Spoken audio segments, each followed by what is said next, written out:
بسم اللہ الرحمن الرحیم۔ تفسیر عثمانی سورہ اعراف پارٹ نمبر 4۔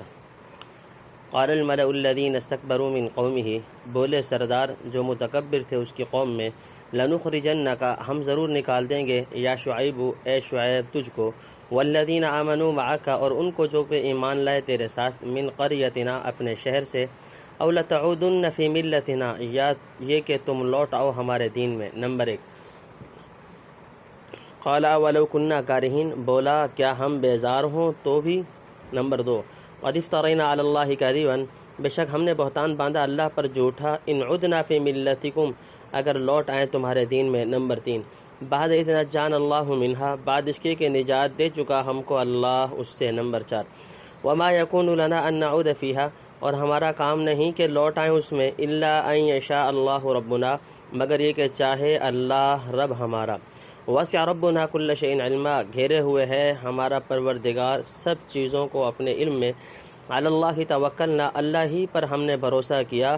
ربنا افتح بیننا و بین قومنا، اے رب ہمارے فیصلہ کر ہم میں اور ہماری قوم میں انصاف کے ساتھ، بالحق انصاف کے ساتھ۔ وانت خیر الفاتحین، اور تو سب سے بہتر فیصلہ کرنے والا ہے۔ نمبر 5۔ وقال الملأ الذین کفروا من قومہ، اور بولے سردار جو کافر تھے اس کی قوم میں، لئن اتبعتم شعیبا، اگر پیروی کرو گے تم شعیب کی، انکم، تو تم بے شک۔ تفسیر۔ نمبر 1۔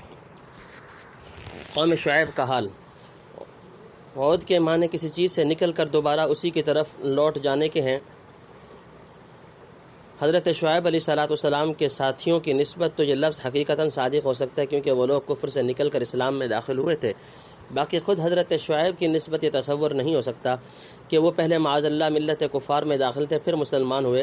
لا محالہ یا تو ان کے اعتبار سے یہ خطاب تغلیباً ہوگا، یا عام مومنین کے حق میں جو الفاظ استعمال ہوئے اکثریت غالبہ کو مرجح سمجھ کر حضرت شعیب علیہ السلام کے لیے علیحدہ الفاظ اختیار نہیں کیے، اور یا یہ لفظ ان کے حق میں کفار کے زعم کے موافق کہا گیا، کیونکہ بعثت سے پہلے جب تک حضرت شعیب علیہ السلام نے دعوت و تبلیغ شروع نہ کی تھی، اہل مدین کی کفریات کے متعلق ان کی خاموشی دیکھ کر شاید وہ یہی گمان کرتے ہوں کہ یہ بھی ہمارے شامل حال اور ہمارے طور و طریق پر راضی ہیں، اور یعود کو مجازاً بمعنی مطلق سیرورت کے لیا جائے، کما قالہ بعض المفسرین۔ نمبر 2۔ یعنی دلائل و براہین کی روشنی میں تمہارے ان مہلک کفریات سے خواہ ہم کتنے ہی بیزار اور کارے ہوں، کیا تم پھر بھی زہر کا پیالہ ہمیں زبردستی پلانا چاہتے ہو؟ نمبر 3۔ باطل اور جھوٹے مذہب کو سچا کہنا ہی خدا پر افترا کرنا اور بہتان باندھنا ہے۔ پھر بھلا ایک جلیل القدر پیغمبر اور اس کے مخلص متبعین سے یہ کب ممکن ہے کہ وہ معاذ اللہ سچائی سے نکل کر جھوٹ کی طرف واپس جائیں، اور جو سچے دعوے اپنی حقانیت یا مامور من اللہ ہونے کے کر رہے تھے ان سب کا بھی جھوٹ اور افترا ہونا تسلیم کریں۔ نمبر 4۔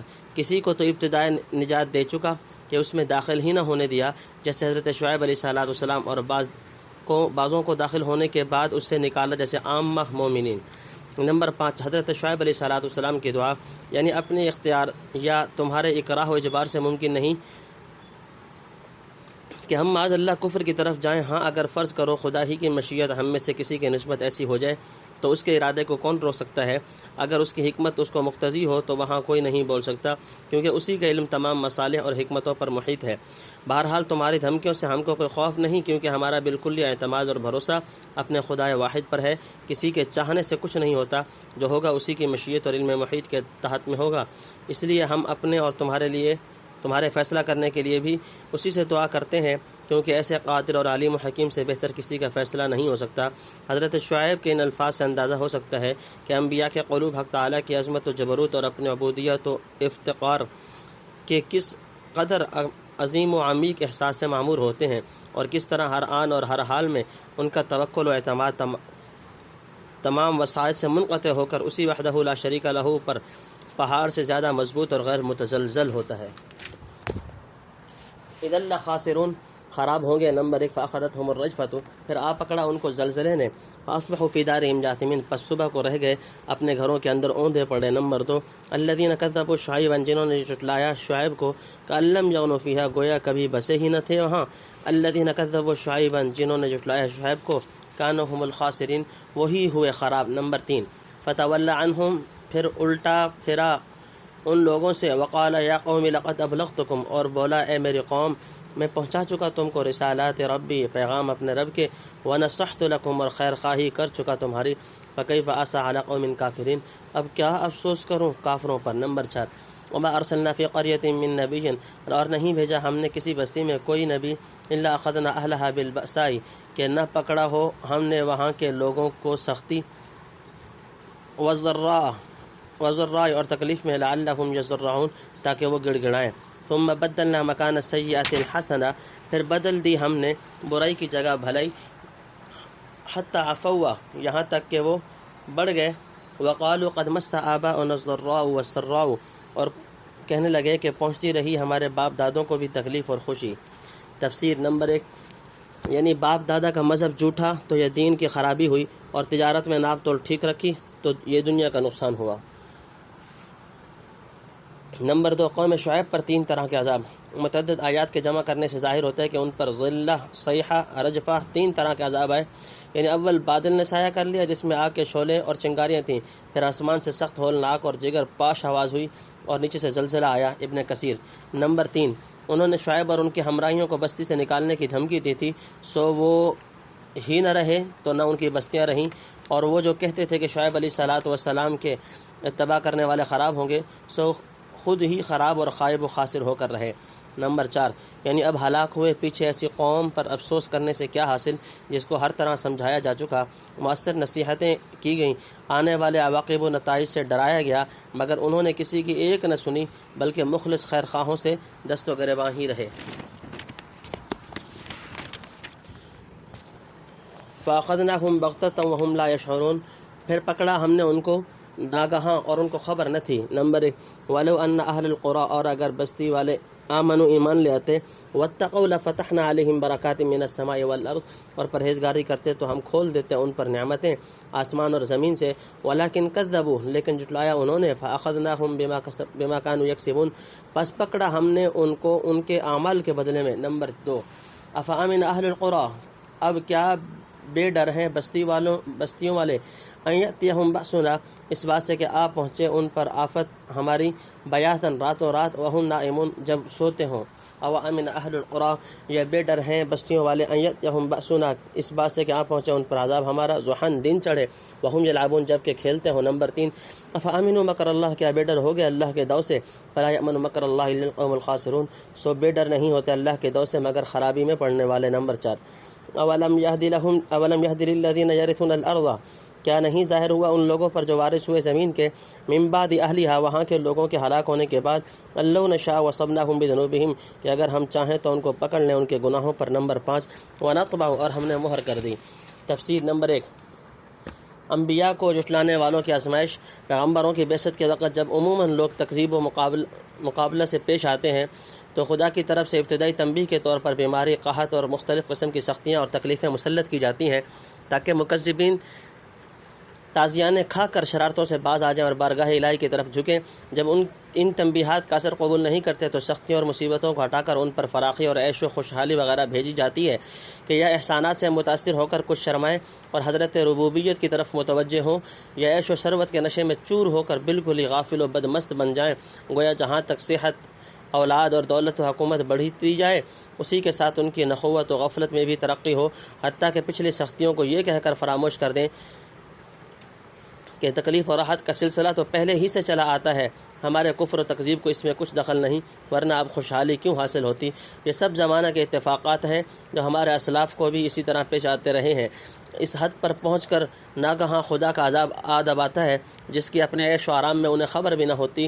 حضرت شاہ صاحب نے کیا خوب لکھا ہے کہ بندہ کو دنیا میں گناہ کی سزا پہنچتی رہے تو امید ہے کہ توبہ کرے، اور جب گناہ راست آ گیا تو یہ اللہ کا بہلاوا ہے، پھر ڈر ہے ہلاکت کا، جیسے کسی نے زہر کھایا، اگل دے تو امید ہے اور پچ گیا تو کام آخر ہوا۔ نمبر 2 انبیاء کی اطاعت خوشحالی لاتی ہے، یعنی ہم کو بندوں سے کوئی ضد نہیں۔ جو لوگ عذاب الہی میں گرفتار ہوتے ہیں یہ انہی کے کرتوتوں کا نتیجہ ہے۔ اگر یہ لوگ ہمارے پیغمبروں کو مانتے اور حق کے سامنے گردن جھکاتے اور کفر و تکذیب وغیرہ سے بچ کر تقوی کی راہ اختیار کرتے تو ہم ان کو آسمانی و زمینی برکات سے مالا مال کر دیتے۔ امام رازی رحمۃ اللہ علیہ نے فرمایا، برکت کا لفظ 2 معنی میں استعمال ہوتا ہے، کبھی تو خیر، باقی و دائم کو برکت سے تعبیر کرتے ہیں، اور کبھی کثرت آثار فاضلہ پر یہ لفظ اطلاق کیا جاتا ہے۔ لہذا آیت کے مراد یہ ہوگی کہ ایمان و تقوی اختیار کرنے پر ان آسمانی و زمینی نعمتوں کے دروازے کھول دیے جاتے جو دائمی اور غیر منقطع ہوں، یا جن کے آثار فاضلہ بہت کثرت سے ہوں۔ ایسی خوشحالی نہیں جو مکذبین کو چند روز کے لیے بطور امہال و استدراج حاصل ہوتی ہے اور انجام کار دنیا میں، ورنہ آخرت میں تو ضرور ہی وبال جان بن جاتی ہے۔ نمبر 3، جھٹلانے والوں کو وعید، یعنی جب عیش و آرام میں غافل پڑے سو رہے ہوں یا دنیا کے کاروبار اور لہو و لعب میں مشغول ہوں، اس وقت خدا کا عذاب ان کو دفعتاً آ گھیرے، اس بات سے کہ یہ لوگ کیوں نہ ڈر اور بے فکر ہو رہے ہیں، حالانکہ جن اسباب کی بنا پر گزشتہ اقوام پر عذاب آئے ہیں وہ ان میں بھی موجود ہیں، یعنی کفر و تکذیب اور سید الانبیاء کے ساتھ مقابلہ و محاربہ۔ نمبر 4، دنیاوی خوشحالی اور عیش کے بعد جو خدا کی ناگہانی پکڑ ہے اس کو مکر اللہ، خدا کا دو فرمایا۔ عیش و تنعم میں پڑھ کر وہی لوگ خدا کی ناگہانی گرفت سے بے فکر ہوتے ہیں جن کی شامت اعمال نے انہیں دھکا دے دیا ہو۔ مومن کی شان یہ ہے کہ وہ کسی حال میں خدا کو نہ بھولے۔ ظفر اس کو آدمی نہ جانیے گا، گو ہو کیسا ہی صاحب فہم و ذکا، جسے عیش میں یاد خدا نہ رہی، جسے تیش میں خوف خدا نہ رہا۔ نمبر 5، جیسے پہلوؤں کو پکڑ لیا تمہیں بھی پکڑ سکتے ہیں۔ علی قلوبہم، ان کے دلوں پر، فہم لا یسمعون، سو وہ نہیں سنتے۔ تلک القری، یہ بستیاں ہیں، نقص علیک من انبائها، کہ سناتے ہیں ہم تجھ کو ان کے کچھ حالات۔ ولقد جاءتہم رسلہم، اور بے شک ان کے پاس پہنچ چکے ان کے رسول بالبینات، ان کے رسول نشانیاں لے کر۔ فما كانوا ليؤمنوا بما كذبوا به من قبل، پھر ہرگز نہ ہوا کہ ایمان لائیں اس بات پر جس کو پہلے جھٹلا چکے تھے۔ كذلك يطبع الله على قلوب الكافرين، یوں مہر کر دیتا ہے اللہ کافروں کے دل پر۔ نمبر 1، وما وجدنا لأكثرهم من عہد، اور نہ پایا ان کے اکثر لوگوں میں ہم نے من عہد کا نبھا۔ وإن وجدنا أكثرهم لفاسقين، اور اکثر ان میں پائے نافرمان۔ نمبر 2، ثم بعثنا من بعدهم موسى بآياتنا إلى فرعون وملئه فظلموا بها، پھر بھیجا ہم نے ان کے پیچھے۔ نمبر 3، موسیٰ کو اپنے نشانیاں دے کر فرعون اور اس کے سرداروں کے پاس، پس کفر کیا انہوں نے ان کے مقابلے میں۔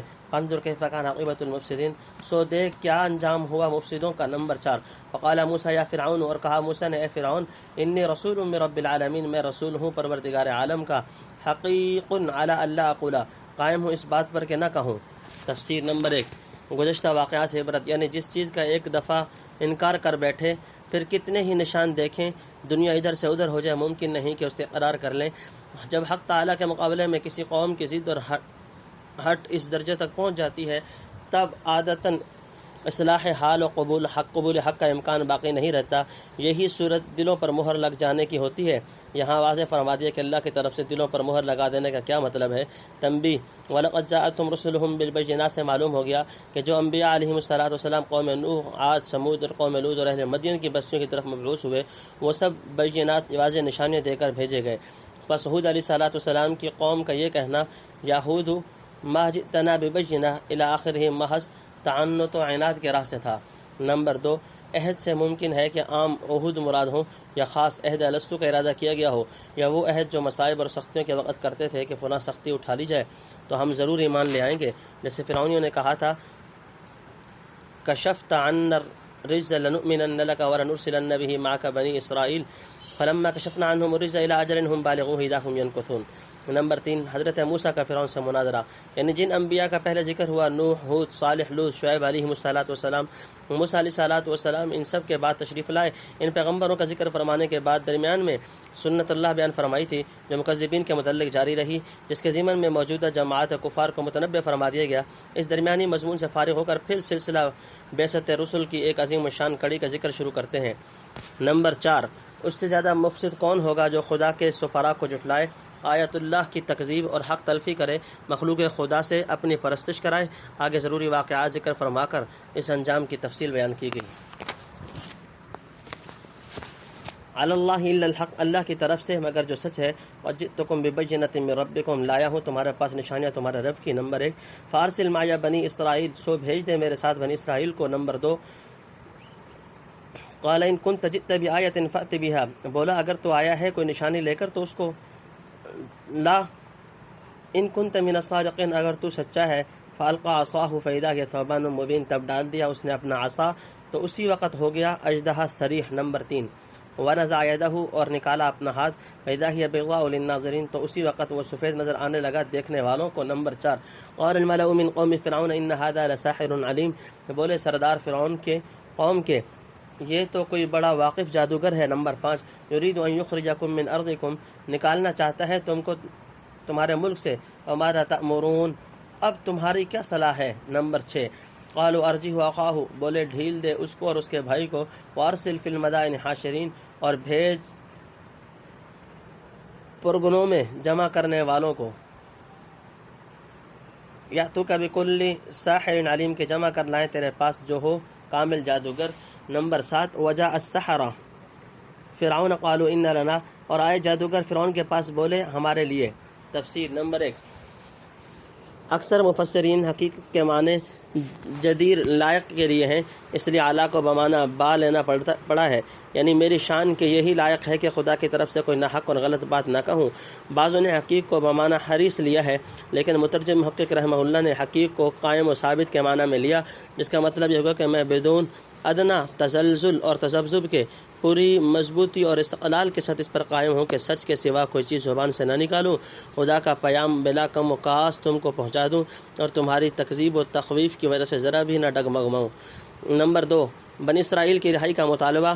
یوں تو حضرت موسیٰ علیہ السلام نے فرعون کو کئی طرح کی نصیحتیں کی، جیسا کہ دوسری آیات میں مذکور ہے، فَقُلْ هَلْ لَكَ إِلَىٰ أَن تَزَكَّىٰ وَأَهْدِيَكَ إِلَىٰ رَبِّكَ فَتَخْشَىٰ مگر ایک بڑی مہم چیز یہ تھی کہ بنی اسرائیل کو جو انبیاء کرام کی اولاد میں سے تھے اور جنہیں فرعونیوں نے ذلیل جانوروں کی طرح غلام بنا رکھا تھا، مظالم و شدائد سے نجات دلائیں۔ اس موقع پر فرعون کو مخاطب کرتے ہوئے اسی چیز کی طرف توجہ دلائی ہے، یعنی بنی اسرائیل کو اپنے قید و بیگار سے نجات دے تاکہ وہ آزادی کے ساتھ اپنے پروردگار کی عبادت میں مشغول ہوں اور میرے ساتھ اپنے وطن معلوف ملک شام میں چلے جائیں، کیونکہ ان کے جد اعلیٰ حضرت ابراہیم خلیل اللہ نے عراق سے ہجرت کر کے شام ہی میں قیام فرمایا تھا۔ بعد حضرت یوسف علیہ السلام کی وجہ سے بنی اسرائیل مصر میں آباد ہوئے۔ اب چونکہ یہاں کی قوم قبطیوں نے ان پر طرح طرح کے مظالم کر رکھے ہیں، ضرورت ہے کہ ان کو قبطیوں کی ذلیل غلامی سے آزادی دلا کر آبائی وطن کی طرف واپس کیا جائے۔ نمبر 3 عصائے موسیٰ کا اژدہا بننا، جس کے اژدہا ہونے میں کسی طرح کے شک و شبہ کی گنجائش نہ تھی۔ کہتے ہیں وہ اژدہا منہ کھول کر فرعون کی طرف لپکا، آخر فرعون نے بدحواس ہو کر موسیٰ علیہ السلام سے اس کے پکڑنے کی درخواست کی۔ موسیٰ علیہ السلام کا ہاتھ لگانا تھا کہ پھر عصا بن گیا۔ نمبر 4 ید بیضاء کا معجزہ، یعنی ہاتھ گریبان میں ڈال کر اور بغر میں دبا کر نکالا تو لوگوں نے کھلی آنکھوں دیکھ لیا، غیر معمولی طور پر سفید اور چمکدار تھا۔ یہ روشنی اور چمک کسی مرض برس وغیرہ کی وجہ سے نہ تھی، بلکہ ایسا معلوم ہوتا تھا کہ قلب منور کی روشنی بطریق اعجاز ہاتھ میں سرایت کر جاتی تھی۔ نمبر 5 آل فرعون پر وصیت، معلوم ہوتا ہے کہ فرعون نے موسیٰ علیہ السلام کے معجزات سے ہیبت زدہ ہو کر پبلک کو جمع کیا، اور پہلے اس نے بذات خود کما فی الشعراء، پھر اس کی طرف سے بڑے بڑے لیڈروں نے اس رائے کا اظہار کیا کہ موسیٰ علیہ السلام معاذ اللہ کوئی بڑے ماہر جادوگر معلوم ہوتے ہیں، کیونکہ جو خوارق موسیٰ علیہ السلام سے ظاہر ہوئے تھے ان کی حسیات کے موافق جادو سے بہتر ان کی کوئی توجیہ نہیں ہو سکتی تھی۔ نمبر 6 یعنی عجیب و غریب ساحرانہ کرشمے دکھلا کر مخلوق کو اپنی طرف مائل کر لے اور انجام کار ملک میں اپنا اثر و اقتدار پیدا کر کے اور بنی اسرائیل کی حمایت و آزادی کا نام لے کر قبطیوں کو جو یہاں کے اصل باشندے ہیں ان کے ملک و وطن مصر سے بے دخل کر دے۔ ان حالات کو پیش نظر رکھ کر مشورہ دو کہ کیا ہونا چاہیے۔ نمبر 7 مقابلے کے لیے ساحرین کو دعوت۔ مشاورت باہمی کے بعد یہ پاس ہوا کہ فرعون سے درخواست کی جائے کہ وہ ان دونوں موسیٰ و ہارون کے معاملے میں جلدی نہ کریں۔ ان کا بہترین توڑ اور مؤثر جواب یوں ہو سکتا ہے کہ چپراسی بھیج کر تمام قلمروں میں فن سحر کے جاننے والے جو ان سے بڑھ کر اس فن کے ماہر سحار ہوں جمع کر لیے جائیں، ان سے ان کا مقابلہ کرایا جائے۔ چنانچہ یوں ہی کیا گیا۔ لَأَجْرًا إِن كُنَّا نَحْنُ الْغَالِبِينَ، کچھ مزدوری ہے اگر ہم غالب ہوئے۔ نمبر 1 قال نعم وإنكم لمن المقربين، بولا ہاں اور بے شک تم مقرب ہو جاؤ گے۔ نمبر 2 قالوا يا موسى إما أن تلقي وإما أن نكون نحن الملقين، بولے اے موسیٰ یا تو ڈال اور یا ہم ڈالتے ہیں۔ نمبر 3 قال القوا، کہا ڈالو۔ نمبر 4 فلما القوا سحروا، پھر جب انہوں نے ڈالا باندھ دیا اعین الناس، لوگوں کی آنکھوں کو، واسترهبوهم، اور ان کو ڈرا دیا، وجاءوا بالسحر عظیم، اور لائے بڑا جادو۔ نمبر 5 وأوحينا إلى موسى أن ألق عصاك، اور ہم نے حکم بھیجا موسیٰ کو کہ ڈال دے اپنا عصا، فإذا هي تلقف ما يأفكون، سو وہ جب ہی لگانے لگا جو سانگ انہوں نے بنایا تھا۔ فوقع الحق، پس ظاہر ہو گیا حق، وبطل ما كانوا يعملون، اور غلط ہو گیا جو کچھ انہوں نے کیا تھا، فغلبوا هنالک، پس ہار گئے اس جگہ، وانقلبوا صاغرین، اور لوٹ گئے ذلیل ہو کر، والقی السحرۃ ساجدین، اور گر پڑے جادوگر سجدہ میں۔ نمبر 6 قالوا آمنا برب العالمین، بولے ہم ایمان لائے پروردگار عالم پر، رب موسیٰ و ہارون، جو رب ہے موسیٰ اور ہارون کا۔ نمبر 7 تفسیر۔ نمبر 1 جادوگروں کا مطالبہ اجرت۔ ساحرین فرعون نے ان لنا لاجرا کہہ کر پہلے ہی قدم پر جتلا دیا کہ انبیاء علیہ الصلوۃ والسلام جن کا پہلا لفظ ما اسألکم علیہ من اجر ان اجر الا علی اللہ ہوتا ہے، کوئی پیشہ ور لوگ نہیں ہوتے۔ نمبر 2 یعنی مزدوری کیا چیز ہے، وہ تو ملے گی، اس سے بڑھ کر یہ کہ تم ہمارے مقربین بارگاہ اور مصاحبین خاص میں داخل کر لیے جاؤ گے۔ نمبر 3 شاید اس بنا پر کہا ہے کہ بیشتر حضرت موسیٰ علیہ السلام فرعون کے روبرو عصا ڈال کر باذن اللہ اژدہا بنا چکے تھے۔ نمبر 4 مقابلے کا آغاز، یعنی جب تم کو یہ مقابلہ ہی منظور ہے اور اسی پر آخری فیصلہ کا انحصار کرتے ہو تو پہلے تم ہی ڈال کر پوری قوت آزمائی کر لو، کیونکہ باطل کی پوری نمائش اور زور آزمائی کے بعد جو حق کا غلبہ مشاہد ہوگا وہ امید ہے کہ زیادہ مؤثر اور اوقع فی النفوس ہو۔ تو فی الحقیقت یہ موسیٰ علیہ السلام کی طرف سے سحر کے ساتھ معجزہ کا مقابلہ کرنے کی اجازت نہ تھی، بلکہ 2 صورتوں میں سے ایک ایسی صورت کا انتخاب تھا جو باطل کے خمود اور حق کے غلبہ و وضوح کی مؤثر ترین صورت ہو سکتی تھی۔ نمبر 5 ساحرین کی طرف سے جادو کا مظاہرہ، یعنی جادو کے زور سے نظر بندی کر کے مجمع پر چھا گئے اور لوگوں کو مرعوب کر لیا۔ دوسری آیت میں ہے کہ انہوں نے اپنی رسیاں اور لاٹھیاں زمین پر پھینک دی، جس سے زمین پر سانپ ہی سانپ دوڑتے معلوم ہونے لگے۔ یخیل الیہ من سحرہم انہا تسعی، ان آیات سے ظاہر ہوا کہ ساحرین فرعون نے اس وقت جو شعبہ دکھلایا تھا اس میں فی الواقع قلب ماہیت نہیں ہوا، بلکہ وہ محض تخیل اور نظر بندی تھی۔ اس سے یہ لازم نہیں تھا کہ تمام اقسام سحر اسی میں منحصر ہوں، شاید انہوں نے یہ گمان کیا ہو کہ ہم اتنی ہی کارروائی سے موسیٰ علیہ السلام کو دبا لیں گے، اور کچھ گنجائش ملتی تو ممکن تھا کہ اس سحر عظیم سے بھی بڑا کچھ سحر اعظم دکھلاتے، مگر اعجاز موسوی نے سحر کو پہلے ہی مورچہ پر مایوس کن شکست دے دی اور آگے موقع ہی نہ رہا کہ مزید مقابلہ جاری رکھا جاتا۔ نمبر 6 عصائے موسیٰ کا معجزہ، یعنی عصائے موسیٰ سانپ بن کر ان کی تمام لاٹھیوں اور رسیوں کو نگل گیا اور سارا بنایا کھیل ختم کر دیا، جس سے ساحرین کو تنبیہ ہوا کہ یہ سحر سے بالاتر کوئی اور حقیقت ہے۔ آخر فرعون کے لوگ بھرے مجمع میں شکست کھا کر اور ذلیل ہو کر میدان مقابلہ سے لوٹے اور ساحرین خدائی نشان دیکھ کر بے اختیار سجدے میں گر پڑے۔ کہتے حضرت موسیٰ و ہارون نے ظہور حق پر سجدہ شکر ادا کیا۔ ساحرین کا قبول ایمان، اسی وقت ساحرین بھی سر بسجود ہو کے القی السحرۃ کا لفظ بتلاتا ہے کہ کوئی ایسا قوی حال ان پر طاری ہوا جس کے بعد بجز خضوع و استسلام کے کوئی چارہ نہیں رہا۔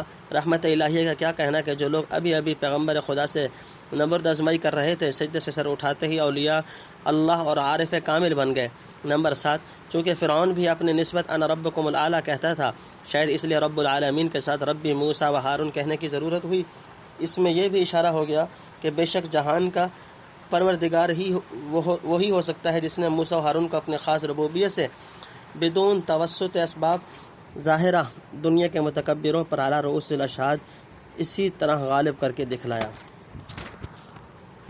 قال فرعون آمنتم به قبل ان آذن لكم، بولا فرعون کیا تم ایمان لے اس پر میری اجازت سے پہلے؟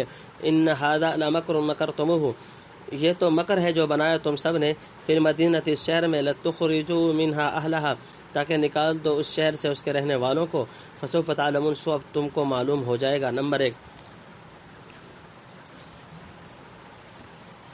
لأقطعن أيديكم وأرجلكم من خلاف، میں ضرور کاٹوں گا تمہارے ہاتھ اور دوسری طرف کے پاؤں، ثم لأصلبنكم أجمعين، پھر سولی پر چڑھاؤں گا تم سب کو۔ قالوا إنا إلى ربنا منقلبون، وہ بولے ہم کو تو اپنے رب کی طرف لوٹ کر جانا ہی ہے۔ نمبر 2 وما تنقم منا الا ان آمنا بآیات ربنا لما جاءتنا، اور تجھ کو ہم ہی سے یہی دشمنی ہے کہ مان لیا ہم نے اپنے رب کی نشانیوں کو جب وہ ہم تک پہنچی۔ ربنا افرغ علینا صبرا وتوفنا مسلمین، اے ہمارے رب دہانے کھول دے ہم پر صبر کے اور ہم کو مار مسلمان۔ نمبر 3 وقال الملأ من قوم فرعون، اور بولے سردار قوم فرعون کے، اتذر موسیٰ وقومہ، کیوں چھوڑتا ہے تو موسیٰ کو اور اس کی قوم کو، لیفسدوا فی الارض، کہ دھوم مچائیں ملک میں۔ نمبر 4 وَإِذْ وَآلِهَتَكَ، اور موقوف کر دے تجھ کو اور تیرے بتوں کو۔ نمبر 5 قال سنقتل ابناءهم، بولا اب ہم مار ڈالیں گے ان کے بیٹوں کو۔ تفسیر۔ نمبر 1 فرعون کا غیظ و غضب، یعنی یہ تم سب جادوگروں کی ملی بھگت ہے، غالباً موسیٰ علیہ السلام تمہارا بڑا استاد ہوگا۔ اس کو آگے بھیج کر پھر سب نے اپنی مغلوبیت کا اظہار کر دیا تاکہ عام لوگ متاثر ہو جائیں۔ اس گہری سازش سے تمہارا مقصود یہ ہے کہ اس ملک کے اصلی باشندوں کو نکال کر اور خود مصر کی سلطنت پر قبضہ کر لو۔ یہ تقریر فرعون نے اپنی کھلی شکست پر پردہ ڈالنے اور لوگوں کو الو بنانے کے غرض سے کی تھی۔ فاستخف قومہ فاطاعوہ، مگر جس چیز سے فرعونی ڈر رہے تھے آخر تقدیر الہی سے وہ پیش ہی آئی۔ وَنُرِيَ فِرْعَوْنَ وَحَامَانَ وَجُنُودَهُمَا مِنْهُمْ مَا كَانُوا يَحْذَرُونَ سورۃ القصص رکوع نمبر 1۔ نمبر 2، مومن ساحرین کا ایمان و استقامت۔ ساحرین توحید اور تمنا لقاء اللہ کی شراب سے مخمور ہو چکے تھے۔ جنت و دوزخ گویا آنکھوں کے سامنے تھیں، بھلا وہ ان دھمکیوں کی کیا پرواہ کر سکتے تھے؟ انہوں نے صاف کہہ دیا کچھ مذاکرہ نہیں، جو کرنا ہو کر گزر، پھر ہم کو اپنے خدا کے پاس جانا ہے، تیرے سر ہو کر صحیح۔ وہاں کے عذاب سے یہاں کی تکلیف آسان ہے، اس کی رحمت و خوشنودی کے راستے میں دنیا کی بڑی سے بڑی تکالیف و مصائب کا برداشت کر لینا بھی عاشقوں کے لیے سہل ہے۔ ہنیئا لارباب النعیم نعیمہم وللعشاق المساکین ما یتجرعون۔ نمبر 3، یعنی جب رب کی نشانیوں کو مان لینے سے ہم تیری نگاہ میں مجرم ٹھہرے ہیں، اسی رب سے ہماری دعا ہے کہ وہ تیری زیادتی اور سختیوں پر ہم کو صبر جمیل کی توفیق بخشے اور مرتے دم تک اسلام پر مستقیم رکھے۔ ایسا نہ ہو کہ گھبرا کر کوئی بات تسلیم و رضا کے خلاف کر گزرے۔ نمبر 4، جب حق کی نشانیاں دیکھ کر ساحرین سجدہ میں گر پڑے اور بنی اسرائیل نے موسیٰ علیہ السلام کا ساتھ دینا شروع کر دیا، بلکہ بعض قبطیوں کا میلان بھی ان کی طرف ہونے لگا، تو فرعونی لیڈر گھبرائے اور فرعون کو یہ کہہ کر تشدد پر آمادہ کرنے لگے کہ موسیٰ اور اس کی قوم بنی اسرائیل کو یہ موقع نہ دینا چاہیے کہ وہ آزاد رہ کر ملک میں اودھم مچاتے پھریں اور عام لوگوں کو اپنی طرف مائل کر کے حکومت کے خلاف علم بغاوت بلند کریں اور آئندہ تیری اور تیرے تجویز کیے ہوئے معبودوں کی پرستش ملک سے موقوف کرا دیں۔ نمبر 5، فرعون کے تجویز کردہ خدا۔ فرعون اپنے کو رب اعلیٰ بڑا پروردگار کہتا تھا، غالباً اسی اعلیٰ کو نبھانے کے لیے کچھ ادنا پروردگار بھی تجویز کیے ہوں گے۔ ان کو یہاں الہ تک کہا ہے، بعض نے کہا کہ وہ گئے وغیرہ کے مجسم صورتیں تھیں، بعض نے سورج اور ستاروں کا ارادہ کیا ہے، بعض کے نزدیک خود فرعون نے اپنی تصویر کے مجسمے پرستش کے لیے تقسیم کر دیے تھے۔ کچھ صحیح، بہرحال بڑا معبود اپنے ہی کو کہلواتا تھا اور ما علمت لکم من الہ غیری کہہ کر خدا کے وجود کی نفی کرتا تھا، العیاذ باللہ۔ ونستحیی نساءہم، اور زندہ رکھیں گے ان کی عورتوں کو، وَإِنَّا فَوْقَهُمْ قَاهِرُونَ، اور ہم ان پر زور آور ہیں۔ نمبر 1، قال موسیٰ لقومہ، موسیٰ نے کہا اپنی قوم سے، استعینوا باللہ واصبروا، مدد مانگو اللہ سے اور صبر کرو۔ ان الارض للہ، بے شک زمین ہے اللہ کی، یورثها من یشاء من عبادہ، اس کا وارث کر دے جس کو وہ چاہے اپنے بندوں میں، والعاقبۃ للمتقین، اور آخر میں بھلائی ہے ڈرنے والوں کے لیے۔ نمبر 2، قالوا اوذینا من قبل، وہ بولے کہ ہم پر تکلیفیں رہیں تیری، ان تأتینا ومن بعد ما جئتنا، آنے سے پہلے اور تیرے آنے کے بعد۔ نمبر 3، قال عسى ربکم ان یہلک عدوکم، کہا نزدیک ہے کہ رب تمہارا ہلاک کر دے تمہارے دشمن کو، وَيَسْتَخْلِفَكُمْ فِي الْأَرْضِ، اور خلیفہ کر دے تم کو ملک میں، فَيَنْظُرَ كَيْفَ تَعْمَلُونَ، پھر دیکھے تم کیسے کام کرتے ہو۔ نمبر 4، وَلَقَدْ أَخَذْنَا آلَ فِرْعَوْنَ، اور ہم نے پکڑ لیا فرعون والوں کو، بِالسِّنِينَ، قحطوں میں، وَنَقْصٍ مِّنَ الثَّمَرَاتِ، اور میووں کے نقصان میں، لَعَلَّهُمْ يَذَّكَّرُونَ، تاکہ وہ نصیحت مانے۔ فَإِذَا جَاءَتْهُمُ الْحَسَنَةُ، پھر جب پہنچتی ہے ان کو بھلائی، قَالُوا لَنَا هَٰذِهِ، کہنے لگے یہ ہے ہمارے لائق، وَإِن، اور اگر۔ تفسیر۔ نمبر 1، بنی اسرائیل پر مظالم کا ارادہ۔ موسیٰ علیہ السلام کی پیدائش سے پہلے بھی فرعون نے بنی اسرائیل پر ظلم کر رکھا تھا، لڑکوں قتل کر دیتا، اس خوف سے کہ کہیں یہ وہی اسرائیلی نہ ہو جس کے ہاتھ پر اس کی سلطنت کے زوال کی خبر منجمین نے دی تھی اور لڑکیوں کو خدمت وغیرہ کے لیے زندہ رہنے دیتا۔ اب موسیٰ علیہ السلام کا اثر دیکھ کر اندیشہ ہوا کہ کہیں اس کی تربیت و اعانت سے بنی اسرائیل زور نہ پکڑ جائے، اس لیے انہیں خوف زدہ اور عاجز کرنے کے لیے اپنا زور قوت کے نشے میں پھر اسی پرانی اسکیم پر عمل کرنے کی ٹھہرائی۔ بنی اسرائیل اس صفاقانہ تجویز کو سن کر طبعی طور پر پریشان اور دہشت زدہ ہوئے ہوں گے۔ اس کا علاج موسیٰ علیہ السلام نے آئندہ آیت میں بتلایا۔ نمبر 2، حضرت موسیٰ کا اپنے قوم کو واعظ، یعنی گھبرانے کی کوئی بات نہیں، اللہ کے سامنے کسی کا زور نہیں چلتا، ملک اسی کا ہے جس کو مناسب جانیں عطا کرے فرمائے، لہذا ظالم کے مقابلے میں اسی سے مدد مانگو، اسی پر نظر رکھو، اسی سے ڈرو اور صبر و تقوی کی راہ اختیار کرو اور یقین رکھو کہ آخری کامیابی صرف متقین کے لیے ہے۔ نمبر 3، یعنی ہم تو ہمیشہ مصیبت ہی میں رہے، تمہارے تشریف آوری سے قبل ہم سے ذلیل بیگار لی جاتی تھی اور ہمارے لڑکے قتل کیے جاتے تھے، تمہارے آنے کے بعد طرح طرح کی سختیاں کی جا رہی ہیں اور قتل ابناء کے مشورے ہو رہے ہیں، دیکھیے کب ہمارے مصیبتوں کا خاتمہ ہو۔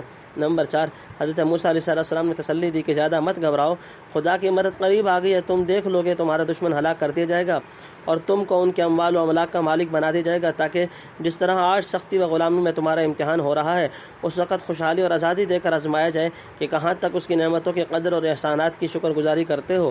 حضرت شاہ صاحب فرماتے ہیں یہ کلام مسلمانوں کو سنانے کو نقل فرمایا، یہ صورت مکی ہے، اس وقت مسلمان بھی ایسے ہی مظلوم تھے۔ گفت آیت در حدیث دیگراں کے رنگ میں یہ بشارت ان کو پہنچائی۔ تصبہم سیئۃ یطیروا بموسیٰ ومن معہ، پہنچی برائی تو نحوست بتلاتے موسیٰ کی اور اس کے ساتھ والوں کی، الا انما طائرہم عند اللہ، سن لو ان کی شومی تو اللہ کے پاس ہے، ولکن اکثرہم لا یعلمون، پر اکثر لوگ نہیں جانتے۔ نمبر 1 وقالوا مہما تأتنا بہ من آیۃ، اور کہنے لگے جو کچھ تو لائے گا ہمارے پاس نشانی، لتسحرنا بہا، تاکہ ہم پر اس کی وجہ سے جادو کرے، فما نحن لک بمؤمنین، سو ہم ہرگز تجھ پر ایمان نہ لائیں گے۔ نمبر 2 فارسلنا علیہم الطوفان، پھر ہم نے بھیجا ان پر طوفان۔ نمبر 3 والجراد والقمل، اور ٹڈی اور چچڑی۔ نمبر 4 والضفادع والدم، اور مینڈک اور خون، آیات مفصلات، بہت سی نشانیاں جدا جدا۔ فاستکبروا وکانوا قوما مجرمین، پھر بھی تکبر کرتے رہے اور تھے وہ لوگ گناہ گار۔ نمبر 5 ولما وقع علیہم الرجز، اور جب پڑتا ان پر کوئی عذاب، قالوا یا موسیٰ ادع لنا ربک، تو کہتے اے موسیٰ دعا کر ہمارے واسطے اپنے رب سے، بما عہد عندک، جیسا کہ اس نے بتلا رکھا ہے تجھ کو۔ نمبر 6 لئن کشفت عنا الرجز، اگر تو نے دور کر دیا ہم سے یہ عذاب، لنؤمنن لک، تو بے شک ہم ایمان لے آئیں گے تجھ پر، ولنرسلن معک بنی، اور جانے دیں گے تیرے ساتھ۔ تفسیر نمبر 1 آل فرعون کی پکڑ اور ان کی ہٹ درمی۔ گزشتہ آیات میں فرمایا تھا قریب ہے کہ خدا تمہارے دشمن کو ہلاک کر دے، یہاں سے اسی ہلاک موعود کے بعض مبادئ کی تفصیل شروع کی گئی، یعنی اسی سنت اللہ کے موافق جس کا بیان اسی پارہ کے شروع میں آیت وما ارسلنا فی قریۃ من نبی الا اخذنا اہلها بالبأساء والضراء الی آخری کے تحت میں گزر چکا۔ خدا تعالیٰ نے فرعونیوں کو ابتدائی تنبیہ کے طور پر قحط، خشکسالی وغیرہ معمولی تکالیف اور سختیوں میں مبتلا کیا تاکہ وہ خواب غفلت سے چونکیں اور موسیٰ علیہ السلام کی پیغمبرانہ نصیحتوں کو قبول کریں، مگر وہ ایسے کاہے کو تھے، انہوں نے ان تنبیہات کی کچھ پرواہ نہ کی بلکہ پہلے سے زیادہ ڈیٹھ اور گستاخ ہو گئے۔ چنانچہ ثم بدلنا مکان السیئۃ الحسنۃ کے قاعدہ سے جب قحط وغیرہ دور ہو کر ارزانی اور خوشحالی حاصل ہوتی تو کہنے لگتے کہ دیکھو ہمارے خوش طالعی اور اقبال مندی کے لائق تو یہ حالات ہیں، پھر اگر درمیان میں کبھی کسی ناخوشگوار اور بری حالت سے دوچار ہونا پڑ جاتا تو کہتے یہ سب معاذ اللہ موسیٰ اور اس کے رفقا کی شومی تقدیر اور نحوست ہے۔ حق تعالیٰ نے اسی کا جواب دیا، الا انما طائرہم عند اللہ الی آخر، یعنی اپنی بدبختی اور نحوست کو مقبول بندوں کی طرف کیوں نسبت کرتے ہو؟ تمہاری اس نحوست کا واقعی سبب تو خدا کے علم میں ہے، اور وہ تمہارا ظلم، عدوان اور بغاوت و شرارت ہے۔ اسی سبب کی بنا پر خدا کے یہاں سے کچھ حصہ نحوست کا وقتی سزا اور تنبیہ کے طور پر تم کو پہنچ رہا ہے، باقی رہی تمہارے ظلم و کفر کی اصل شومی و نحوست یعنی پوری سزا، تو وہ ابھی اللہ کے پاس محفوظ ہے، جو دنیا میں یا آخرت میں اپنے وقت پر تم کو پہنچ کر رہے گی، جس کی ابھی اکثر لوگوں کو خبر نہیں۔ نمبر 2 یہ موسیٰ علیہ السلام کے معجزات و نشانات دیکھ کر کہتے تھے خواہ کیسا ہی جادو آپ ہم پر چلائیں اور اپنے خیال کے موافق کتنے ہی نشان دکھلائیں، ہم کسی طرح تمہاری بات ماننے والے نہیں۔ جب انہوں نے آخری فیصلہ سنا دیا اور قبول حق کے سب دروازے اپنے اوپر بند کر لیے، تب خدا نے ان پر چند قسم کی عظیم و شان بلائیں یکے بعد دیگر مسلط کر دی، جن کی تفصیل اگلی آیت میں آتی ہے۔ نمبر 3 آل فرعون پر طرح طرح کے عذاب، یعنی بارش اور سیلاب کا طوفان یا طاعون کی وجہ سے موت کا طوفان اعلی اختلاف الاقوال۔ نمبر 4 قمل سے مراد چچڑیاں ہیں، جیسا کہ مترجم رحمۃ اللہ علیہ نے اختیار کیا، یا جوئیں یا گیہوں وغیرہ، غلہ میں جو کیڑا لگ جاتا ہے جس سے غلہ خراب ہو جاتا ہے، یعنی بدن اور کپڑوں میں چچڑیاں اور جوئیں پڑ گئیں، غلہ میں گھن لگ گیا۔ نمبر 5 یعنی تھوڑے تھوڑے وقفوں کے ساتھ یہ سب آیاتیں دکھلائی گئیں، مگر وہ کچھ ایسے متکبر جرائم پیشہ اور پرانے گناہ گار تھے کہ کسی طرح مان کر نہ دیا۔ سعید ابن جبیر سے منقول ہے کہ جب فرعون نے موسیٰ علیہ السلام کے مطالبہ بنی اسرائیل کی آزادی کو تسلیم نہ کیا تو حق تعالیٰ نے بارش کا طوفان بھیجا، جس سے کھیتوں وغیرہ کی تباہی کا اندیشہ پیدا ہو گیا۔ آخر گھبرا کر حضرت موسیٰ سے درخواست کی کہ تم اپنے خدا سے کہہ کر یہ بلائے طوفان دور کرا دو تو ہم بنی اسرائیل کو آزادی دے کر تمہارے ساتھ روانہ کر دیں گے۔ موسیٰ علیہ السلام کی دعا سے بارش بند ہو گئی اور بجائے نقصان کی پیداوار بہت کثرت سے ہوئی۔ فرعونی عذاب سے بے فکر ہو کر اپنے عہد پر قائم نہ رہے، تب اللہ نے تیار کھیتیوں پر ٹڈی دل بھیج دیا، اسے دے کر پھر گھبرائے کہ یہ نئی آفت کہاں سے آ گئی۔ پھر موسیٰ علیہ السلام سے دعا کی درخواست کی اور پختہ وعدے کیے کہ اگر یہ عذاب ٹل گیا تو ہم ضرور بنی اسرائیل کو آزاد کریں گے۔ جب یہ عذاب بھی اٹھا لیا گیا تو پھر مطمئن ہو گیا اور سب وعدے فراموش کر دیے۔ آخر جس وقت غلہ اٹھا کر مکانوں میں بھر لیا تو خدا کے حکم سے غلہ میں گھن لگ گیا۔ پھر موسیٰ سے دعا کرے اور بڑے پکے عہد و پیمان کیے، لیکن جہاں وہ حالت ختم ہوئی، بدستور سابق سرکشی اور بدہدی کرنے لگے تو خدا نے ان کو کھانا پینا بے لطف کر دیا۔ مینڈک اس قدر کثرت سے پیدا کر دی کہ ہر کھانے اور برتن میں مینڈک نظر آتا تھا۔ جب بولنے یا کھانے کے منہ کھولتے تو مینڈک جس کر کے منہ میں پہنچتا تھا، اور ویسے بھی اس جانور کی کثرت نے رہنا سہنا مشکل کر دیا۔ ادھر پانی پینے کے لیے جو پانی لینا چاہتے تھے وہی خدا کے حکم سے برتنوں میں یا منہ میں پہنچ کر خون بن جاتا۔ غرض کھانے پینے تک سے عاجز ہو رہے تھے۔ اس پر بھی شیخی اور اکڑ فو وہی تھی۔ نمبر 6، حضرت موسیٰ سے دعا کی درخواست، یعنی اس نے دعا کا جو مؤثر طریقہ تجھ کو بتلا رکھا ہے اسی طرح دعا کر دیجئے۔ بما عہد عندک کا مطلب یہ ہے کہ نبی اللہ ہونے کی حیثیت سے دعا فرما دیجئے۔ گویا عہد کا اطلاق نبوت پر ہوا، کیونکہ خدا اور نبی کے درمیان ایک طرح کا معاہدہ ہوتا ہے کہ خدا نبی کو خلت اکرام و اعانت سے سرفراز فرمائے گا اور نبی اس کے پیغام رسانی میں کوئی کوتاہی نہ کرے گا، اور ممکن ہے بما عہد عندک سے وہ عہد مراد ہو جو بتوسط انبیاء علیہ السلام اقوام سے کیا جاتا ہے، اور اگر کفر و تکذیب سے بعد آ جاؤ گے تو عذاب الہی اٹھا لیا جائے گا۔ واللہ اعلم۔ بنی اسرائیل کو فلما کشفنا عنہم الرجز الی اجل، پھر جب ہم نے اٹھا لیا ان سے عذاب ایک مدت تک، ہم بالغوہ اذا ہم ینکثون، کہ ان کو اس مدت تک پہنچنا تھا، اسی وقت عہد توڑ ڈالتے۔ نمبر 1، فانتقمنا منہم، پھر ہم نے بدلہ لیا ان سے، سو ڈبو دیا، فاغرقناہم فی الیم، سو ڈبو دیا ہم نے ان کو دریا میں، بانہم کذبوا بآیاتنا، اس وجہ سے کہ انہوں نے جھٹلایا ہماری آیتوں کو، وکانوا عنہا غافلین، اور ان سے تغافل کرنے والے تھے۔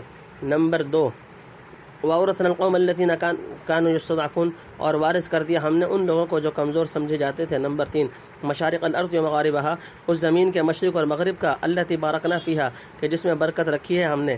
نمبر 4، وَتَمَّتْ كَلِمَةُ رَبِّكَ الْحُسْنَى عَلَى بَنِي إِسْرَائِيلَ، اور پورا ہو گیا نیکی کا وعدہ تیرے رب کا بنی اسرائیل پر، بما صبروا، بسبب ان کے صبر کرنے کے، وَدَمَّرْنَا مَا كَانَ يَصْنَعُ فِرْعَوْنُ، اور خراب کر دیا ہم نے جو کچھ بنایا تھا فرعون، وقومہ، اور اس کے قوم نے، وما كانوا يعرشون، اور جو اونچا کر کے چھپایا تھا۔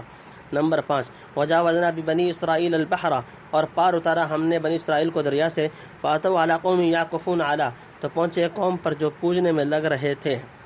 تفسیر نمبر 1، اس مدت سے یا تو موت اور غرق ہونے تک کی مدت مراد ہے، یا ممکن ہے کہ ایک بلا کے بعد دوسری بلا کے آنے تک کا وقت مراد ہو۔ نمبر 2، آل فرعون کا غرق ہونا، رجز سے بعض مفسرین کے نزدیک طاعون مراد ہے، جیسا کہ بعض احادیث میں یہ لفظ طاعون پر اطلاق کیا گیا ہے، لیکن اکثر مفسرین ان آیات کو پچھلی آیات ہی کا بیان قرار دیتے ہیں۔ موضح القرآن میں ہے کہ یہ سب بلائیں ان پر آئیں ایک ہفتہ کے فرق سے۔ اول حضرت موسیٰ فرعون کو کہہ آتے کہ اللہ تم پر یہ بلا بھیجے گا، وہی بلا آتی، پھر مضطر ہوتے، حضرت موسیٰ کی خوشامد کرتے اور ان کی دعا سے دفع ہو جاتی، پھر منکر ہو جاتے، آخر کو وبا پڑی، نصف شب کو سارے شہر میں ہر شخص کا پہلا بیٹا مر گیا، وہ لگے مردوں کے غم میں۔ حضرت موسیٰ اپنی قوم کو لے کر شہر سے نکل گئے، پھر کئی روز بعد فرعون پیچھے لگا، دریائے قلزم پر جا پکڑا، وہاں یہ قوم سلامت گزر گئی اور فرعون ساری فوج سمیت غرق ہو گیا۔ نمبر 3، یعنی بنی اسرائیل کو۔ نمبر 4، بنی اسرائیل کو مصر و شام کی وراثت۔ اکثر مفسرین کے نزدیک اس زمین سے مراد ملک شام ہے، جس میں حق تعالیٰ نے بہت سی ظاہری و باطنی برکات و بدیات کی ہیں۔ ظاہری تو یہ ہے کہ نہایت سرسبز، شاداب، سیر حاصل، خوش منظر اور زرخیز ملک ہے، اور باطنی اس لیے کہ بہت سے انبیاء علیہ السلام کا مسکن و مدفن بنایا گیا ہے۔ بنی اسرائیل مصر سے نکل کر ایک عرصے تک صحرائے تیہ میں سرگرداں پھرتے رہے، جیسا کہ پہلے گزر چکا۔ بعد حضرت یوشع کے ساتھ ہو کر عمالقہ سے جہاد کیا اور اپنے آبائی وطن ملک شام کے وارث بنے۔ بعض مفسرین نے اس زمین سے مصر مراد لیا ہے، یعنی فرعونیوں کو غرق کر کے ہم نے بنی اسرائیل کو مصر کی دولت کا وارث بنا دیا، یا یہ کہ آزادی کے ساتھ اس سے متمتع ہوں، کما قال اللہ تعالی کم ترکوا من جنات وعیون وزروع ومقام کریم ونعمت كانوا فيها فاكهين كذلك وأورثناها قوما آخرين، سورۃ دخان رکوع نمبر 1۔ ونريد أن نمن على الذين استضعفوا في الأرض ونجعلهم أئمة ونجعلهم الوارثين ونمكن لهم في الأرض ونري فرعون وهامان وجنودهما منهم ما كانوا يحذرون، سورۃ القصص رکوع نمبر 1۔ اس تقدیر پر مصر کی ظاہری برکات تو ظاہر ہیں، باطنی حیثیت سے ہوں گی کہ حضرت یوسف علیہ السلام وہیں مدفون ہوئے، حضرت یعقوب علیہ السلام وہاں تشریف لے گئے، اور آخر میں حضرت موسیٰ علیہ السلام نے بچپن سے لے کر بڑے عمر تک طویل مدت اسی مدت میں گزاری۔ امام بغوی نے مفسرین کے دونوں قول جمع کر کے اس جگہ مصر و شام دونوں کا ارادہ کیا ہے، واللہ عالم۔ نمبر 5، یعنی بنی اسرائیل نے جب فرعونیوں کے سخت تباہ کن شدائد پر صبر کیا، موسیٰ علیہ السلام کی ہدایت کے موافق خدا سے استعانت کی اور پیغمبر خدا کا ساتھ دیا، تو خدا نے جو نیک وعدہ ان سے کیا تھا، عسیٰ ربکم ان یہلک عدوکم اور نرید ان نمن علی الذین استضعفوا الی آخری، وہ پورا کر دکھایا۔ فرعون اور اس کے قوم نے اپنے کبر و نخوت کے اظہار کے لیے جو ڈھونگ بنا رکھا تھا وہ سب تباہ و برباد ہو گیا، اور ان کی اونچی اونچی عمارتیں تہ و بالا کر دی گئیں۔ سچ ہے، ان الملوک اذا دخلوا قریۃ افسدوها وجعلوا اعزۃ اہلها اذلہ۔ اصنام لہم، اپنے بتوں کے۔ نمبر 1، قالوا یا موسیٰ اجعل لنا الہا کما لہم آلہہ، کہنے لگے اے موسیٰ بنا دے ہمارے عبادت کے لیے بھی ایک بت جیسے ان کے بت ہیں۔ قال انکم قوم تجہلون، کہا تم لوگ تو جہل کرتے ہو۔ نمبر 2، ان ہؤلاء متبر ما هم فیہ وباطل ما كانوا یعملون، یہ لوگ تباہ ہونے والی ہے وہ چیز جس میں وہ لگے ہوئے ہیں، اور غلط ہے جو وہ کر رہے ہیں۔ نمبر 3، قال غیر اللہ یبغیکم الہا، کہا کیا اللہ کے سوا ڈھونڈوں تمہارے واسطے کوئی اور معبود؟ وَهُوَ فَضَّلَكُمْ عَلَى الْعَالَمِينَ، حالانکہ اسی نے تم کو بڑائی دی ہے تمام جہان پر۔ نمبر 4، وَإِذْ أَنْجَيْنَاكُمْ مِنْ آلِ فِرْعَوْنَ، اور وہ وقت یاد کرو جب نجات دی ہم نے تم کو فرعون والوں سے، یسومونکم سوء العذاب، کہ دیتے تھے تم کو برابر عذاب، یقتلون ابناءکم، کہ مار ڈالتے تھے تمہارے بیٹوں کو، ویستحیون نساءکم، اور جیتا رکھتے تھے تمہاری عورتوں کو، وفی ذلکم بلاء من ربکم عظیم، اور اس میں احسان ہے تمہارے رب کا۔ نمبر 5، وواعدنا موسیٰ 30 لیلہ، اور وعدہ کیا ہم نے موسیٰ سے 30 رات کا، واتممناھا بعشر، اور پورا کیا ان کو اور 10 سے، فتم میقات ربہ 40، پس پوری ہو گئی مدت تیرے رب کی 40۔ تفسیر۔ نمبر 1، بنی اسرائیل کا جاہلانہ مطالبہ۔ بعض نے کہا کہ یہ قبیلہ لقم کے لوگ تھے، اور بعض نے کنعانی عمالقہ کو اس کا مصداق قرار دیا ہے، کہتے ہیں کہ ان کے بت گئے کی شکل پر تھے، واللہ عالم۔ نمبر 2، یعنی حق تعالیٰ کی عظمت و شان اور تنزیہ و تقدیر سے تم بالکل جاہل معلوم ہوتے ہو۔ واقعہ یہ ہے کہ مدت دراز تک مصری بت پرستوں کے زیر سایہ رہنے کی وجہ سے بنی اسرائیل کا میلان بار بار اس طرح کے افعال و رسوم شرکیہ کی طرف ہوتا تھا۔ یہ بیہودہ جاہلانہ درخواست بھی مصر کی آب و ہوا اور وہاں کے بت پرستوں کی صحبت کے اثرات کو ظاہر کرتی ہے۔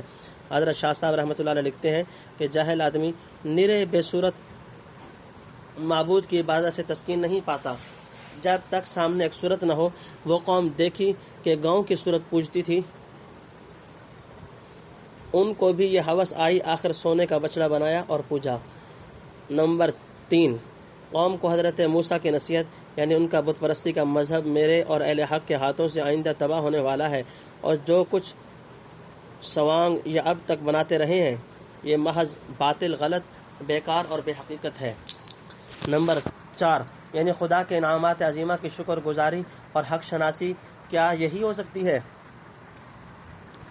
کہ غیر اللہ کی پرستش کر کے اللہ سے بغاوت کی جائے؟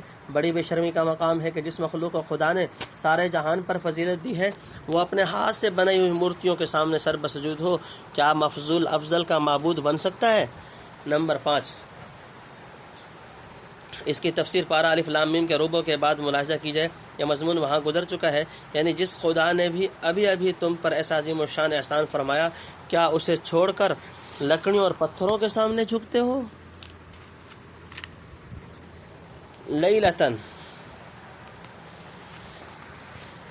رات۔ نمبر 1، وقال موسیٰ لأخیہ ہارون اخلفنی، اور کہا موسیٰ نے اپنے بھائی ہارون سے کہ میرا خلیفہ رہ فی قومی، میری قوم میں، وَأَصْلِحْ، اور اصلاح کرتے رہنا، وَلَا تَتَّبِعْ سَبِيلَ الْمُفْسِدِينَ، اور مت چلنا مفسدوں کی راہ۔ نمبر 2، وَلَمَّا جَاءَ مُوسَىٰ لِمِيقَاتِنَا وَكَلَّمَهُ رَبُّهُ، اور جب پہنچا موسیٰ اپنے وعدہ پر، ہمارے وعدہ پر، اور کلام کیا اس سے اس کے رب نے، قال ربی ارنی انظر الیک، بولا اے میرے رب تو مجھ کو دکھا میں تجھ کو دیکھوں۔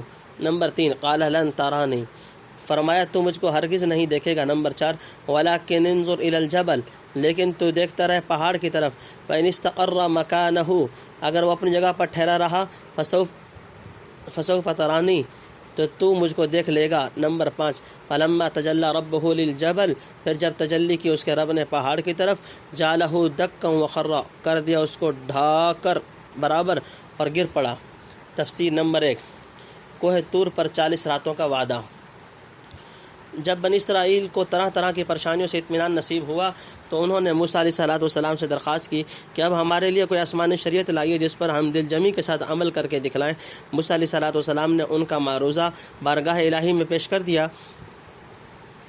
کوہ طور پر 40 راتوں کا اعتکاف کا وعدہ خدا تعالیٰ نے ان سے کم از کم 30 دن اور زائد سے زائد 40 دن کا وعدہ فرمایا کہ جب اتنی مدت تم پے بپے روزے رکھو گے اور کوہ طور پر معتکف رہو گے تو تم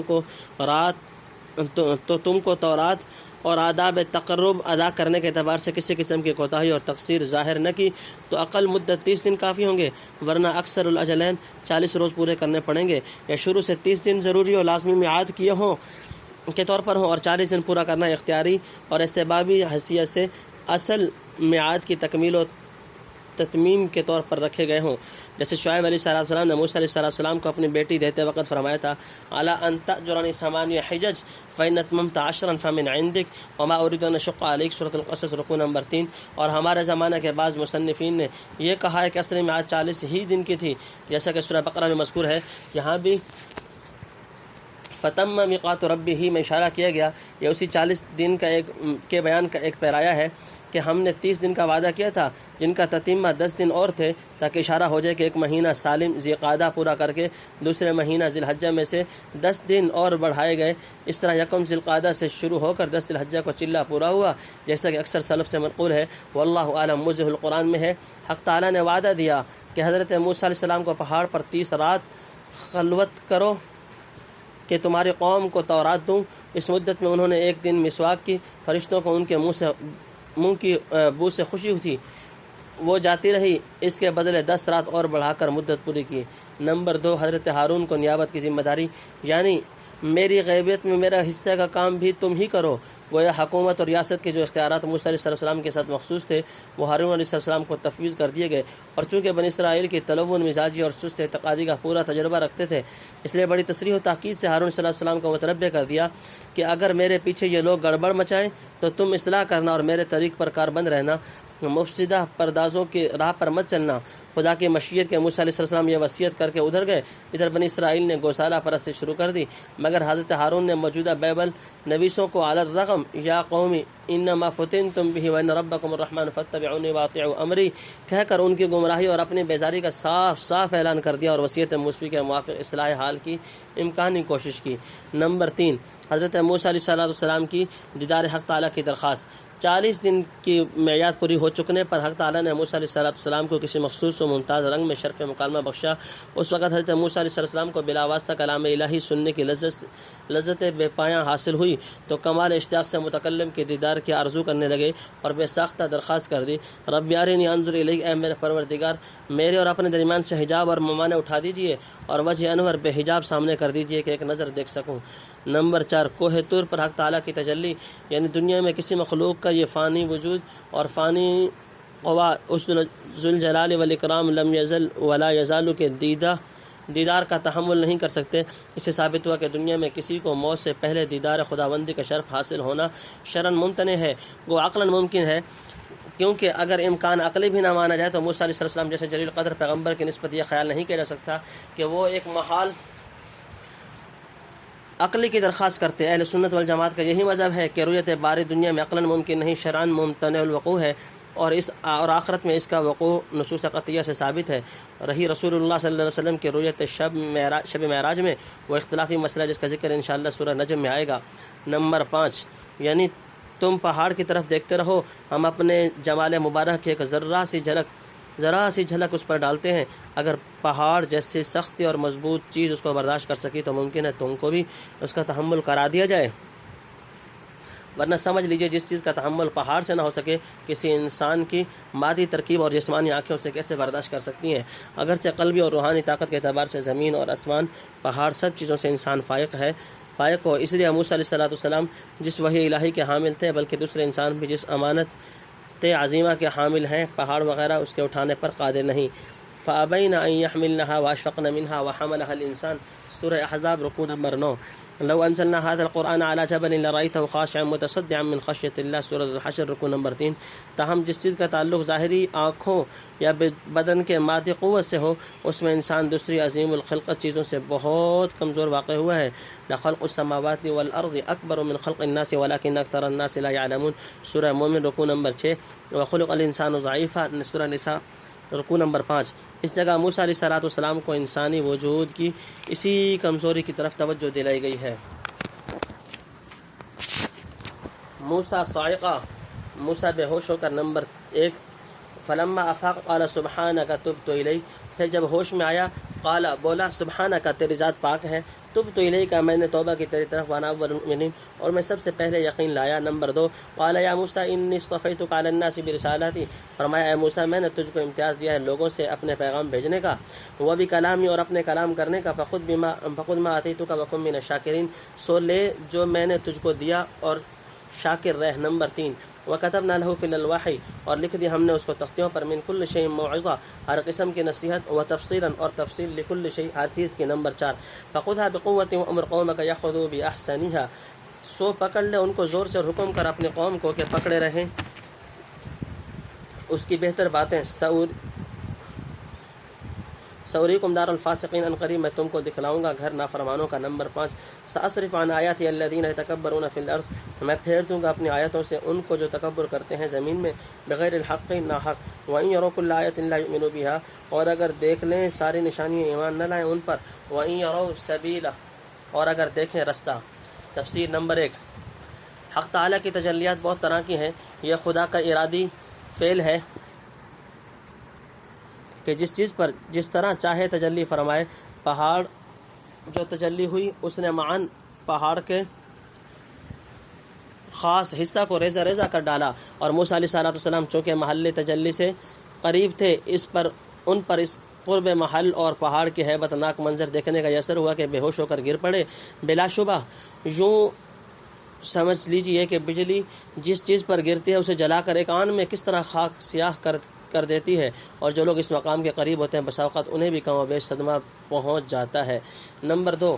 یعنی پاک ہے اس سے کسی مخلوق کے مشابہ نہ ہو اور یہ فانی آنکھیں اس کے دیدار کا تحمل کر سکیں. تیری پاکی اور برتری کا اقتضا یہ ہے کہ کسی چیز کی طلب تیری اجازت کے بدون نہ کی جائے. میں توبہ کرتا ہوں کہ فرط اشتیاق میں بدون اجازت کے ایک نازیبہ درخواست کر گزرا. میں اپنے زمانہ کے سب لوگوں سے پہلے تیری عظمت و جلال کا یقین رکھتا ہوں، اور پہلا وہ شخص ہوں جسے ذوق و عیانی طریق پر منکشف ہوا کہ خداوند قدوس کی رؤیت دنیا میں ان ظاہری آنکھوں سے واقع نہیں ہو سکتی. نمبر 3. یعنی دیدار نہ ہو سکا نہ صحیح، یہ شرف امتیاز کیا تھوڑا ہے کہ ہم نے تجھ کو پیغمبر بنایا اور تورات عطا کی اور بلا واسطہ کلام فرمایا. سو جس قدر بخشش ہماری طرف سے ہوئی اسے پلے باندھ لو اور ان بندوں میں شامل رہو جنہیں خدا نے شاکرین کے امتیازی لقب سے ملقب فرمایا ہے. نمبر 4. حضرت موسیٰ علیہ السلام کو تختیوں کا عطیہ. بعض کہتے ہیں تورات شریف ان تختیوں پر لکھی ہوئی تھی، اور بعض علماء کا خیال ہے کہ یہ تختیاں تورات کے علاوہ تھیں جو نزول تورات سے پہلے مرحمت پر ہوئیں. بہرحال دیدار نہ ہو سکنے سے جو شکستگی موسیٰ علیہ السلام کو ہوئی اس کی تلافی اور جبر و معافات کے طور پر الواح عطا کی گئیں جن میں ہر قسم کی نصیحتیں اور تمام ضروری احکام کی تفصیل تھی. ابن کثیر. نمبر 5. یعنی خود بھی ان الواح کو مضبوط اور احتیاط سے پکڑے رہو، کہیں ہاتھ سے چھوٹ نہ جائے، اور اپنے قوم کو سمجھاؤ کہ وہ ان الواح کی بہترین ہدایات پر پختگی سے عمل کرتے رہیں اور ایسی اچھی چیز کو ہاتھ سے نہ دیں. تنبیہ. لفظ احسنیہا سے یا تو اس پر متنبہ فرمایا کہ ان میں احسن کے سوا اور کچھ نہیں، یا یہ مطلب کہ جو احکام دیے گئے ہیں یوں تو سب فی حد ذات ہی حسن ہے، مگر بعض سے احسن ہوتے ہیں.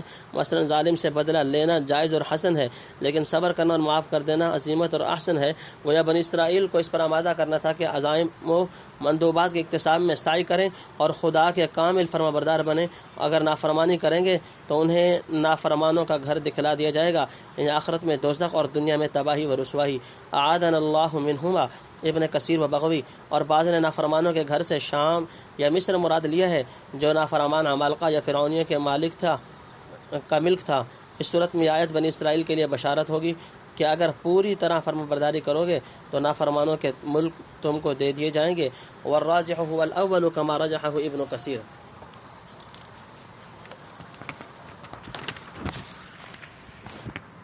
الرشد ہدایت کا، ولا یتخذہ سبیلا تو نہ ٹھہرائیں اس کو راہ، وَإِن يَرَوْا سَبِيلَ الْغَيِّ يَتَّخِذُوهُ سَبِيلًا اور اگر دیکھیں رستہ گمراہی کا تو اس کو ٹھہرا لیں راہ، ذالک بأنہم کذبوا بآیاتنا یہ اس لیے کہ انہوں نے جھوٹ جانا ہماری آیتوں کو، وکانوا عنہا غافلین اور رہے ان سے بے خبر۔ نمبر 1 والذین کذبوا بآیاتنا ولقاء الآخرہ اور جنہوں نے جھوٹ جانا ہماری آیتوں کو اور آخرت کی ملاقات کو، حبطت اعمالہم برباد ہوئی ان کی محنتیں، هل یجزون الا ما كانوا يعملون وہی بدلہ پائیں گے جو کچھ وہ عمل کرتے تھے۔ نمبر 2 واتخذ قوم موسیٰ من بعدی اور بنا لیا موسیٰ کو قوم نے، من بعدہ اس کے پیچھے، من حلیہم عجلا اپنے زیور سے بچڑا۔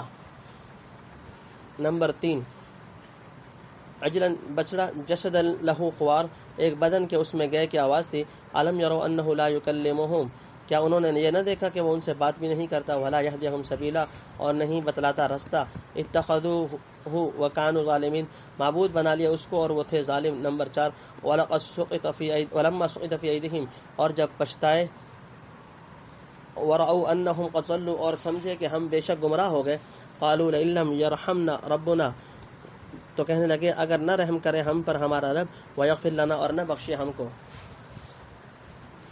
تفسیر۔ نمبر 1 تکبر کی سزا، جو لوگ خدا اور پیغمبروں کے مقابلے میں ناحق تکبر کرتے ہیں اور نخوت و غرور اجازت نہیں دیتا کہ احکام الہی کو قبول کریں، ہم بھی ان کے دل اپنی آیات کی طرف سے پھیر دیں گے کہ آئندہ ان سے منتفع ہونے کی توفیق نہ ہوگی۔ ایسے لوگوں کی کیفیت یہ ہوتی ہے کہ خواہ کتنے ہی نشان دیکھیں اور کتنی ہی آیتیں سنیں، ٹس سے مس نہ ہو، ہدایت کی سڑک کیسی ہی صاف اور کشادہ ہو اس پر نہ چلیں، ہاں گمراہی کے رستہ پر نفسانی خواہشات کی پیروی میں دوڑے چلے جائیں۔ تکذیب کی عادت اور غفلت کی تماوی سے جب دل مس ہو جاتا ہے اس وقت آدمی اس حالت کو پہنچتا ہے۔ نمبر 3 یعنی احکام الہیہ پر چلنے کی توفیق نہ ہوگی اور جو کچھ کام اپنی عقل سے کریں گے وہ خدا کے یہاں قبول نہ ہوگا، جیسا کریں گے ویسا بھگتیں گے، باقی ان کی بے جان اور مردہ نیکیوں کا جو بدلہ ملنا ہوگا دنیا میں مل رہے گا۔ نمبر 3 زیور اور بچڑا، یہ زیور جسے گلا کر اور ڈھال کر بچڑا بنایا اصل میں فرعون کی قوم قبطیوں کا تھا، ان کے پاس بنی اسرائیل کے قبضے میں آیا، جیسے کہ سورہ طٰہٰ میں ہے حملنا اوزارا من زینۃ القوم۔ نمبر 4 بچڑے کے بے معنی آواز، سورہ طٰہٰ میں اس بچڑے کا مفصل قصہ آئے گا، یہاں ان کی حماقت و سفاہت پر متنبہ فرمایا کہ خود ساختہ ڈھانچے میں سے گائے کی آواز سن لینے پر مفتون ہو گیا اور بچڑے کو خدا سمجھ بیٹھے، حالانکہ اس کے بے معنی آواز میں نہ کوئی کلام و خطاب تھا، نہ دینی اور دنیاوی رہنمائی اس سے ہوتی تھی۔ اس طرح کی صورت محض تو کسی چیز کو انسانیت کے درجہ تک بھی نہیں پہنچا سکتی، چہ جائے کہ خالق جل وعلا کے مرتبہ پہنچا دے۔ یہ کتنا بڑا ظلم اور بے موقع کام ہے کہ ایک معمولی جانور کی صورت کو خدا کہہ دیا جائے۔ بات یہ ہے کہ اس قوم کو پہلے ہی سے ایسی بے موقع باتیں کرنے کی عادت تھی، چنانچہ پیشتر اجعل لنا الہا کما لہم آلہہ کی درخواست موسیٰ علیہ السلام سے کر چکے تھے۔ یہ پارٹ اپنے اختتام کو پہنچا۔